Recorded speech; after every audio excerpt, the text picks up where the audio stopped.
Bueno, tenemos unos minutitos para hacer mesa redonda. Si alguien del público quiere hacer alguna pregunta específica, por favor nos decís. Tenemos ahí un micro, mi compañero John Miquel lo acercará. Vale, para romper el hielo empezamos y luego lo dicho, cualquier persona que tenga algún interés en realizar alguna pregunta, egin dezala arazorik gabe. Bueno, tenemos la mesa redonda, son temas un poco diversos y a la vez, unidos, ¿no?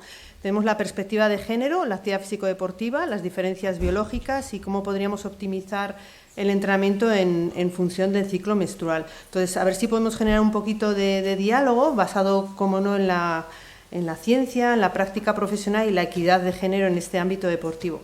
Para romper un poco el hielo, le voy a preguntar a Uxue, bai,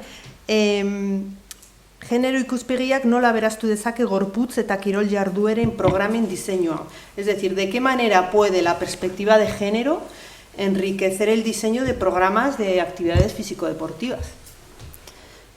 Yo entiendo que lo haré en castellano para que nos entendamos mejor. Para intentar unir un poco, yo creo que más que de los programas deberíamos empezar de romper los tabúes, ¿no? Uno es el ciclo menstrual, otro puede ser cómo está construido la fisiología, y yo creo que lo de los programas viene un poco más tarde, ¿no? Siento conscientes ya de que hace falta programas, pueden ser del ámbito más de rendimiento, si queréis, o de procedimientos más fisiológicos, endocrinológicos, ¿no? ¿Qué ocurre con las mujeres que tienen diferentes ciclos menstruales? O puede ser un programa, digamos, más social de cómo hacemos para que se empoderen o cómo hacemos para que ellas se sientan más a gusto, se creen entornos más seguros. Entonces, yo creo que qué hacemos depende de qué tipo de programa, para qué objetivo, dónde, cuándo, para quién, y un poco analizarlo de una manera más holística. ¿Qué hacemos? Unirnos fuerzas, no sé con quién, con las entidades, con las personas, con el entorno, con lo que sea. Pero yo creo que la base debe ser entender que hace falta mucha política positiva, mucha, digamos, acción positiva que lleva siglos o llevaba siglos sin hacerse para que las mujeres accedan al ámbito de las actividades físico-deportivas, ¿no? Y que seamos, yo creo que valientes no, pero que verdaderamente vayamos y reivindiquemos que aquí existe una brecha de género en todos los ámbitos, también en el nuestro, y hace falta empezar de ahí. Y luego ya hablaremos de cosas más concretas. Osondo. Virginia, ¿crees que estamos preparados desde las instituciones deportivas, educativas, para integrar esas diferencias biológicas que nos has contado y de género en la planificación del entrenamiento? A ver, yo diría que falta más formación, y también tengo que decir que quizá los comités olímpicos internacional y demás, cuando por ejemplo consideran la menorrea del atleta, que si a una mujer le viene la regla 2 veces al año no hay ningún problema, pues lógicamente las instituciones no están a la altura, o al menos esa es la percepción que yo hago. Creo que falta más formación en lo que son los grados, en los posgrados, y sobre todo falta más sensibilización en las instituciones relacionadas con el mundo del deporte. Te pregunto también, ¿cómo podríamos equilibrar esa igualdad de oportunidades con la personalización del entrenamiento basada o no en el sexo y ciclo hormonal? No sé si me he explicado en la pregunta. ¿Cómo podríamos, en la primera parte? ¿Cómo podríamos equilibrar la igualdad de oportunidades? Sí, vale. Con formación, sin duda alguna. O sea, ya estoy con Virginia. Cuando tenemos en el grado que la parte, si se da, por suerte, algo de la mujer, se da como si fuera una población especial, como un capítulo aparte. Es decir, y ahora, todo el temario, bla, bla, bla, y ahora la mujer deportista. Es como, ¿qué pasa? O sea, es así, y si tienes suerte de tener ese capítulo de mujer, cuando debería ser aparato respiratorio, hombre, mujer, lo que tú quieras, pero decir, esto es lo que ocurre en el hombre, esto es lo que ocurre en la mujer. Aparato o sistema cardiovascular, esto es lo que ocurre en el hombre, esto es lo que ocurre en la mujer. Y así llegaríamos a una igualdad de oportunidades. O sea, no puede haber entrenadores especialistas en mujeres. Todos los entrenadores y entrenadoras deberían ser especialistas en mujeres, que somos más del 50% de la población. Es que no somos algo especial, por desgracia. Creo que ese sería un buen paso adelante que avanzaríamos. Sí. Marca tú, ¿eh? Yo creo que no es solamente que tenemos que tener buenos entrenadores especialistas en mujer, no. Creo que un buen entrenador o una buena entrenadora es el que incluye a toda la población, sean mujeres, hombres o lo que sea. Preguntas, por favor, que nos gustaría que participarais. Se nos deja frito. Tenemos un montón de todos los alumnos y alumnas de bachiller que nos animáis. Pobrecito. Venga, ¿alguna pregunta? Mira, está allí ya. Ahí están. Gracias, Javi. Mis disculpas, porque me hemos metido una tralla de fisiología a los pobres de... No, pero seguro que han entendido. Perdón. Javi. Buenos días, soy Javier Yanzi, vengo hoy en calidad de profesor del máster de investigación. Tenemos una asignatura de metodología que coincidía hoy y la hemos trasladado aquí porque nos parecía una cosa muy interesante que los alumnos del máster pudieran conocer pues de primera voz y de gente especialista en el ámbito esta temática tan interesante. La pregunta va por ahí, va las tres, creo que habéis abogado, por lo que os conozco y también hoy lo habéis comentado, por hacer investigación específica con mujeres, con las casuísticas específicas de mujeres. Y de mujeres un poco con todo el abanico que presentaba Ushue, ¿no? Que tampoco son todas las mujeres son siempre iguales o tienen las mismas características. ¿Qué recomendaciones les daríais a los alumnos que están aquí presentes del máster, que van a realizar sus TFMs y posiblemente muchos de ellos sus tesis, para que incluyeran esta visión dentro de sus investigaciones? Y entiendo que es una pregunta amplia, pero recomendaciones básicas. ¿Cómo podrían empezar en las temáticas que vosotros trabajáis a investigar y a incluir la visión del género de la mujer en sus estudios de TFM o tesis doctorales futuras? Gracias. Kaixo, Javi, egunon, eskerrik asko y bienvenidos y bienvenidas. Yo creo que primero en el máster, me incluyo como profesora, deberíamos hablar del género o de las mujeres, que yo creo que es también como se ha dicho en la fisiología, ¿no? Y de repente hay una asignatura optativa de género, interculturalidad e inclusión que por casualidad la imparto yo. Pero a partir de ahí quiero empezar de que en los estudios de investigación podríamos intentar hacer estudios de género que ya el objetivo esté encaminado a la perspectiva de género y ya es totalmente desde el diseño hasta la evaluación de ese proyecto, ¿no? Todo está unido con esa perspectiva, digamos, de género, pero otra opción es por lo menos pensar que también hay mujeres que hacen actividad físico-deportiva que necesitan ser reinvestigadas.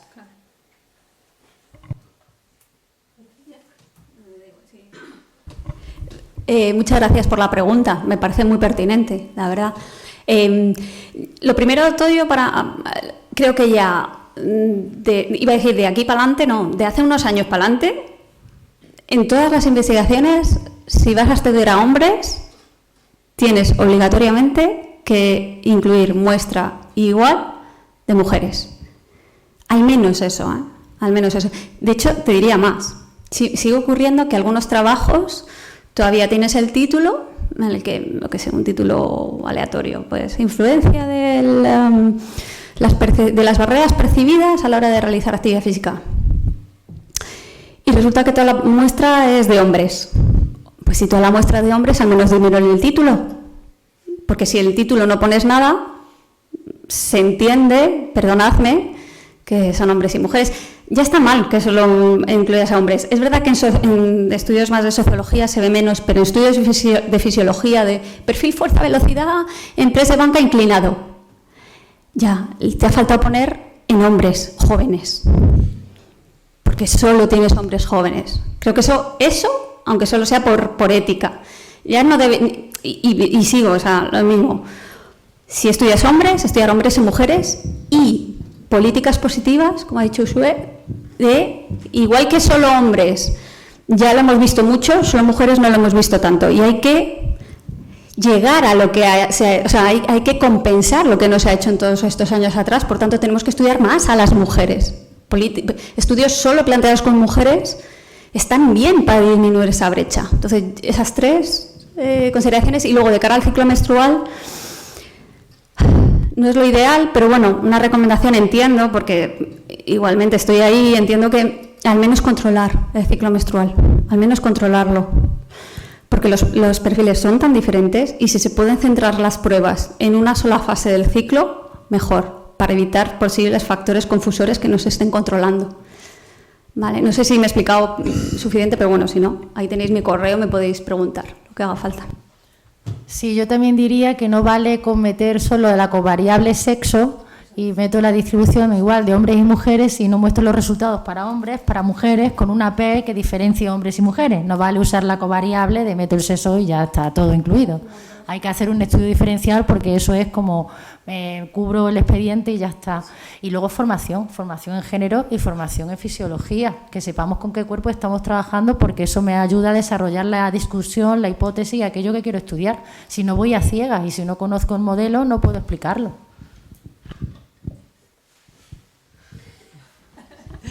¿Más preguntas? ¿No se anima nadie? Yo quería establecer un poco de debate. ¿Nadie? Javi, adelante. No, ya que he cogido el micrófono y tengo yo a Miquel aquí al lado, pues aprovechamos.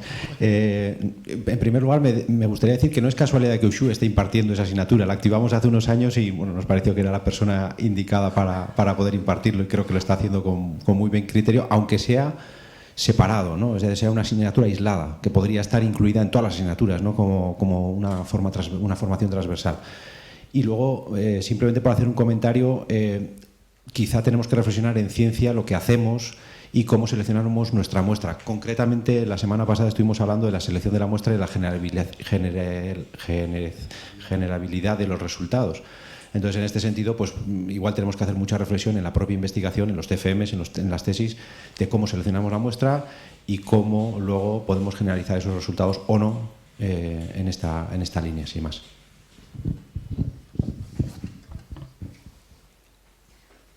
Hombre, todo lo que quieras.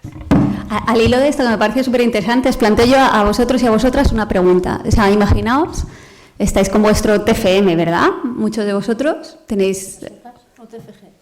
TFG, TFM, ¿vale? Imaginaos que, por supuesto, no tenéis financiación, porque financiación es difícil tener, o tenéis muy justita, y estáis ante el dilema de puedo estudiar X personas, 20, 30, ¿qué hago? ¿Cojo 15 y 15?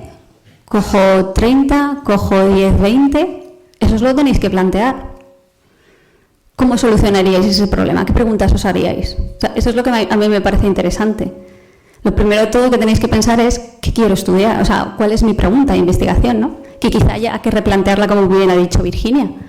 A lo mejor conozco bien la fisiología de la mujer para ver si esta hipótesis también se ajusta a ella, la hipótesis que tengo, se ajusta a las mujeres. ¿No hay información? Pues si no hay información en mujeres ya tenéis la respuesta. Investigad mujeres. Si tenéis información o tenéis presupuesto, creo que un poco ya el hecho de hacerse esas preguntas estamos empezando a avanzar.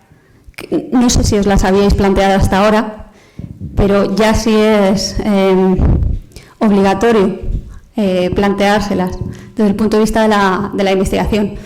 Más que nada por lanzar esa reflexión.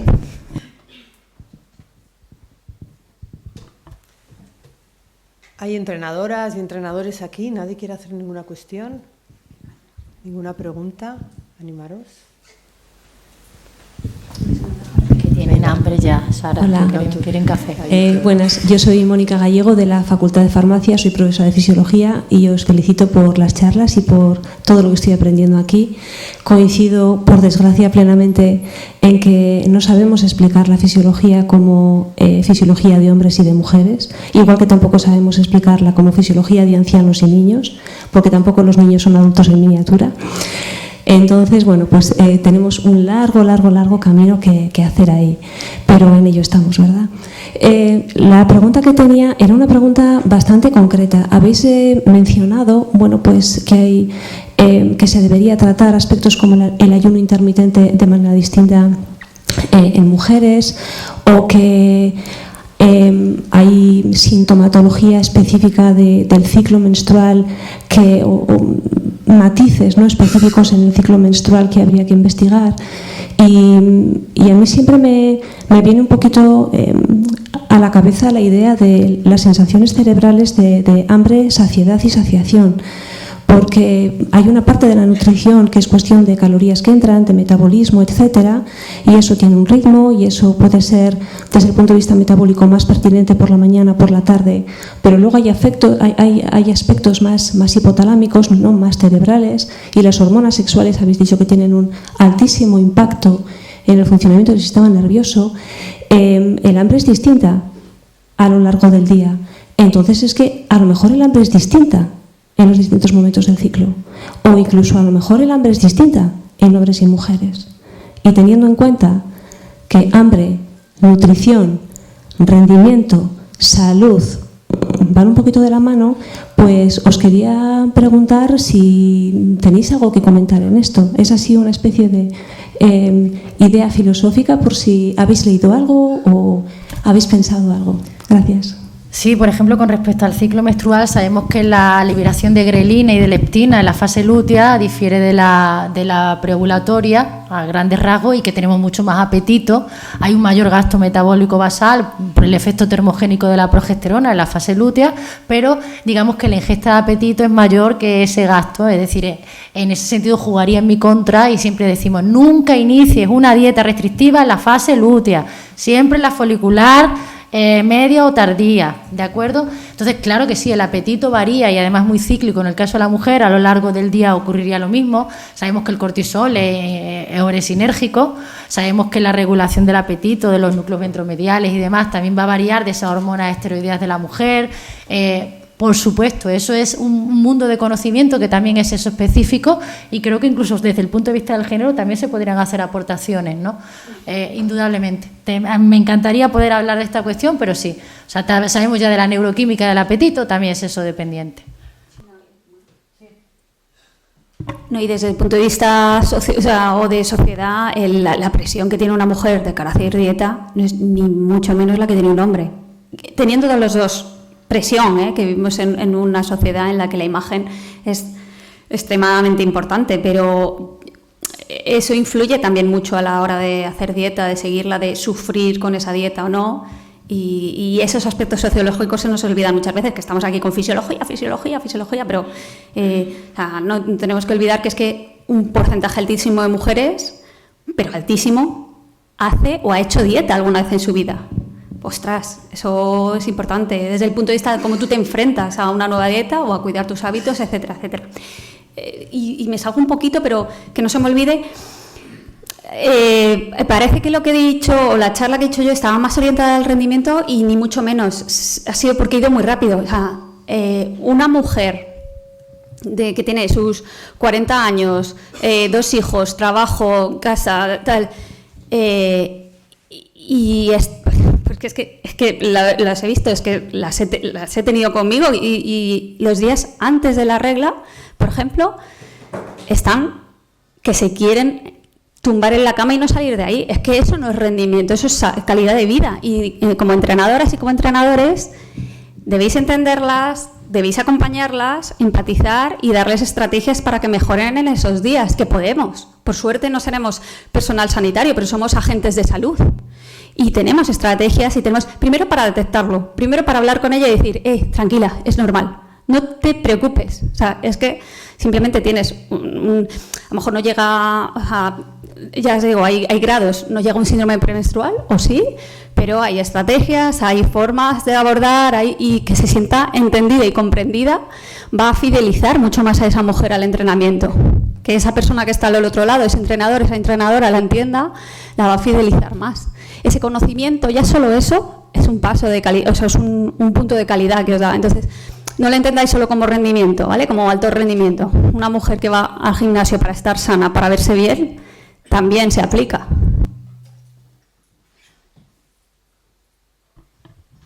¿Alguna pregunta más? ¿Entrenadoras, entrenadores, estudiantes?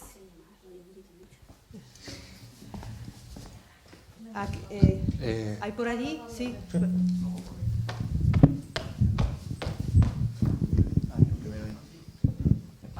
Buenas, Pablo, profesor aquí. Bueno, ahora justo has dicho que no estaba tan dirigida hacia el alto rendimiento, pero sí que es algo mi pregunta va más dirigida al rendimiento, y es que en muchos casos, claro, el rendimiento sí que has dicho que está afectado por el ciclo menstrual y que es especialmente, o que igual, aunque estas diferencias triviales que puede haber, en principio parece que en la fase folicular, eso cuando el estradiol está más alto, ¿no? Que hay, por lo menos en cuanto a fuerza, puede estar favorecida.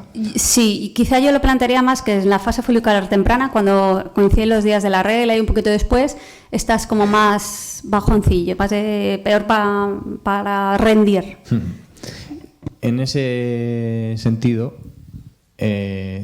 si se hace, o yo he oído que se hace, y si es posible, o si es posible en todos los casos, o si de ser posible en todos los casos es saludable o ético, es intentar modificar el ciclo menstrual de la mujer para que coincida con una competición en esa fase donde queremos rendir más. Muy buen melón, has abierto, ¿eh? Barkatu, voy a, por alusión, o no sé si por alusión o por necesidad, pero solamente ya nos falta convertirnos en ratas de laboratorio. Ya somos ratas de la sociedad como para convertirnos en ratas de laboratorio para que intentemos cambiar ya la biología, la propia biología de la persona, para saber si podemos producir más, menos. O sea, yo creo que muchos lo habrán hecho ya habremos sido cobayas, pero plantearse esto siendo reciente profesor, ayudante, doctor en esta casa, espero que eso no le transmitas al alumnado.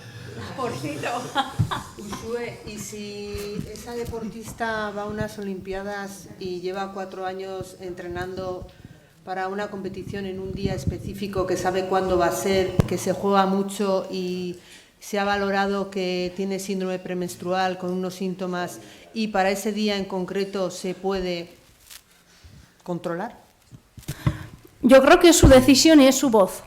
Si ella está decidida a hacer eso con todo el proceso de que le hayamos escuchado, no solo del ciclo, de su vida, de qué tal, cómo, cuál es su objetivo, cuál es el camino que le gustaría seguir, si lo decide ella libremente, sin ningún problema, me parece una cuestión que podríamos planteárnoslo.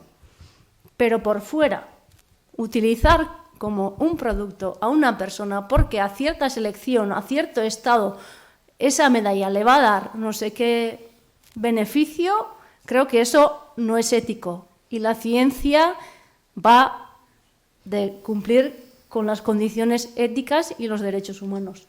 Sí, pero quizá el deporte de élite no es saludable. Entonces quizá pues yo sí que soy de la opinión de que si te estás jugando tu carrera deportiva, que hay mucho esfuerzo, mucho sacrificio detrás, pues sí que intentaría en este caso utilizar las hormonas en mi favor. Y yo sí que llevaría afinadísima a la deportista para esa Olimpiada cada 4 años. Es verdad que, porque creo que ella es lo que me elegiría, pues, más que nada por toda la trayectoria que lleva detrás de entrenamiento, de carga, de que es algo que yo no querría que si tuviera hijos o hijas que fueran deportistas de élite. O sea, no me parece que sea un entorno donde precisamente prioricemos la salud del deportista por mucho que queramos, ¿no? Estamos jugando en unos rangos, digamos, estrechos, ¿no? Donde muchas veces el coste-beneficio hay que valorarlo casi con cualquier decisión que tomamos. Y también sí que creo que hay que utilizar las hormonas a nuestro favor, por ejemplo, en el periodo posmenopáusico. Y de ahí cada vez hay más ciencia y de nuevo se ha demonizado la terapia hormonal y se ve muy bien darle una estatina, un antihipertensivo, un antidepresivo, una benzodiazepina, un ansiolítico, para el tema de la osteopenia y osteoporosis ni te cuento, y todo eso está muy bien porque, claro, sin embargo, la posmenopausia es una cuestión fisiológica natural y el darle el poquito de estrógeno o gestágeno a la mujer hay que ver cuánto daño. Y hay riesgo de cáncer de mama cuando de nuevo eso es otra mentira que hemos visto en los estudios longitudinales que no está probado. Entonces, bueno, pues en ese sentido yo creo que también decimos, oye, si hay una oportunidad, vamos a utilizar la hormona en nuestro favor. Para una cosa puntual que podemos aprovecharnos de la ciencia, no vamos a ser, no sé... Total, que sí. ella quiere. Sí, claro, pero... Claro, si ella quiere. Pero importante, ella podrá decidir libremente cuando tenga toda la información. Y a mí ese es el aspecto clave. O sea, ¿qué consecuencias tiene tomar la píldora? Por ejemplo, estamos hablando de eso, ¿no? De tomar la píldora. O sea, el uso continuado de la píldora tiene unos efectos, es un medicamento, tiene unos efectos secundarios a corto, medio y largo plazo. Eso lo tiene que saber ella. Pero no es lo mismo tomar puntualmente para controlar el ciclo o que lleve 5 años o 10 años, desde que tiene 16, 15 años que tiene el ciclo irregular y ahora tiene 25 y no sabe si es regular o no porque lleva toda la vida tomando la píldora. Eso no es... Esa chica con 15 años, ¿cuándo ha decidido ella por sí misma con toda la información tomar la píldora? Entonces, volvemos a lo mismo. Atleta en rendimiento sí, pero que decida por sí misma con todas las consecuencias. Y gracias por plantear la pregunta, porque esas preguntas incómodas hay que hacerlas. No tengáis miedo a esas preguntas. Hay que hacerlas, hay que hablar claro. ¿Qué paso estamos aquí? Vamos. Por tranquilizar a Usue, no es el mensaje que transmito a los alumnos. Era simplemente por eso, por plantear la cuestión, porque o sea, en ocasiones eso es algo que se hace en principio, o sea, para llegar a competiciones. Total, se agradece, Pablo, que muchos la tenían en la cabeza y no la han preguntado, seguro. Contesta. Bueno, yo, Libana, antigua alumna, ahora mismo técnica de un ayuntamiento en deportes y también deportista, ¿vale? Entonces, enhorabuena lo primero a las 3 porque me habéis dejado locas con tanta información y me hubiese encantado, pues igual, muchísimas cosas que habéis comentado, me he quedado como, cuéntame más, ¿no? Y se me ha hecho un poco corto todo, pero bueno, eso, agradeceros. Y luego, las preguntas son bastante cortas, en cuanto al rendimiento, creo que Virginia has comentado que la píldora... la pregunta es, ¿crees que para el rendimiento de una mujer es mejor tener el ciclo menstrual natural antes que con la píldora? Sin ninguna duda. Yo no tendría una deportista sin ovulando, sin su ciclo menstrual regular dentro de lo posible y analizaría si no lo es o hay un problema que está detrás. Porque muchas veces un fallo en el ajuste de las cargas, un déficit energético y lo que no puede hacer es tirar una alfombra, tapar la mierda, aquí no ha pasado nada, le doy la píldora y todos están contentos o contentas. No, indudablemente, desde mi punto de vista, yo no tendría ninguna deportista con píldora anticonceptiva. Y aparte que es que los metaanálisis te dicen que rinden peor, ¿eh? Ojo. O sea, aunque ella quiera por anticoncepción, rinden peor. Ya está el anticonceptivo masculino, que tiene menos efectos adversos y bueno, pues a lo mejor se puede sacrificar un poco la pareja en el caso de que sea Sí, sin duda. Porque decías tú de que con 15 años, ¿quién toma la decisión libremente con toda la información, no? Pero es que con 33, pues hoy... me entero de esto también tan directamente, ¿no? Porque sí que, bueno, yo, pues eso, me dedico a la gestión ahora mismo, no sigo formándome en cuanto a fisiología ni rendimiento. Entonces, sí que me ha sonado, o sea, lo había oído, pero no así tan directamente. Entonces, bueno, hoy sí, se me ha abierto un melón a mí personal. Y la otra pregunta era, Virginia, también... al principio de tu ponencia has dicho que las mujeres con menos volumen de trabajo podemos conseguir los mismos beneficios. Sí, que nuestro cuerpo es más agradecido. En realidad, esto viene fíjate, desde la placenta. Yo, por ejemplo, estudio mucho la placenta. Pues vemos que las placentas femeninas, las placentas de las niñas se benefician más del entrenamiento materno que las placentas de los niños. O sea, es como que tenemos una programación fetal intrauterino, una resistencia biológica. La persistencia de la especie depende de las hembras. Situaciones de déficit energético, de hambrunas, de guerra. Siempre que una especie está amenazada, nacen más hembras. Y también tenemos más capacidad antioxidante y más protección biológica en general. Lo que hemos visto es que incluso cuando vemos los beneficios de los programas de ejercicio, y estamos hablando simplemente de actividad física o ejercicio físico, físico orientado a la salud, con menos dosis conseguimos más beneficios que el caso de los hombres. Entonces, incluso en las propias guías de prescripción no se ha tenido en cuenta esto. Oye, a lo mejor tú no necesitas entre 150 y 300 minutos, que tú con 180 vas que ya tiene el mismo efecto cardioprotector. Era a eso a lo que me refería.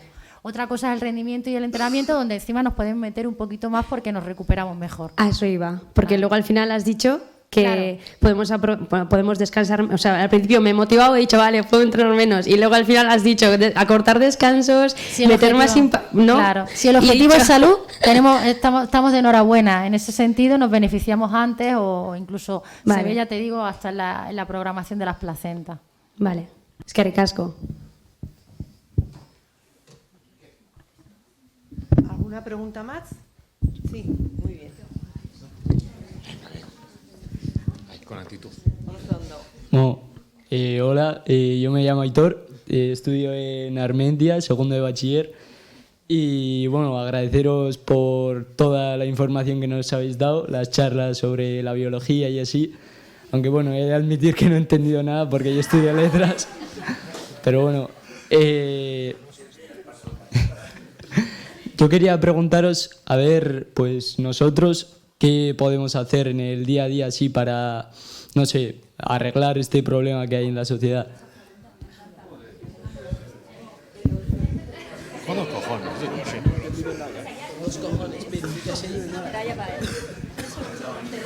Uno, Aitor. Gracias por la pregunta. Creo que convertiros en agentes activos. Sí. No sé cuántas alumnas y alumnos hay en vuestra clase. No sé cómo actuáis en educación física. No sé si vais a algún club deportivo y tenéis equipo femenino y equipo masculino. No sé qué prácticas físico-deportivas hacéis entre vosotros, cómo relacionáis. Todo eso dependerá en si os vais a convertir en agentes activos para querer transformar la sociedad, para ir hacia esa equidad de género, o vais a seguir reproduciendo lo que decía casi en la primera diapositiva, ¿no? Ese modelo social estructural que lleva ya muchos siglos arraigado, y la perspectiva de género va a cambiar eso. Pero bueno, venir, estar, escucharnos, entender un poco más o menos, ya me parece un esfuerzo de agradecer. Yo te quiero dar las gracias, la enhorabuena y a todos los chicos de bachiller que han venido. Y las chicas, claro, pero me refiero por la actitud, en ese sentido proactiva, de escucha, de humildad por parte de los chicos, porque aquí tenemos que ir todos a una. Entonces os necesitamos también a vosotros. Gracias. Sí, un aplauso, sí. O sea, sí. Autor, gracias por hacerte la pregunta. O sea, solo por el hecho de plantearte a ti mismo la pregunta, ya a tope. Y luego, claro que sí, joder. Sería un consejo que sé que es complicado, sé que es difícil y jaja, pero por ejemplo, que os va mucho porque nosotros damos clase, no son muy mayores, o sea, son casi de vuestra edad. El jaja, jiji, cuando se habla de la regla, cuando se habla de tal, es como normalizarlo, hablarlo normal y corriente, aunque cueste. Ya eso hace, o sea, que no tengamos, porque cuando nosotras éramos pequeñas era como coges el Tampax, coges y te lo escondes, para que no te lo vean. Ay, no, ojo, que no sepan que tengo la regla. No, pues empezar a normalizar eso, que nosotras, que es que está bien, lo que no está bien es que no tengamos la regla. Eso es lo que está mal.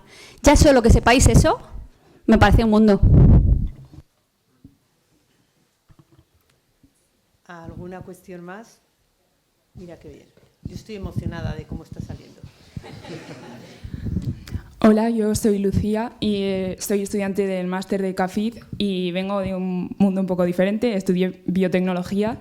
Entonces, a mí me llamó la atención, Virginia, me parece que dijiste que trabajas con ratas. Y yo...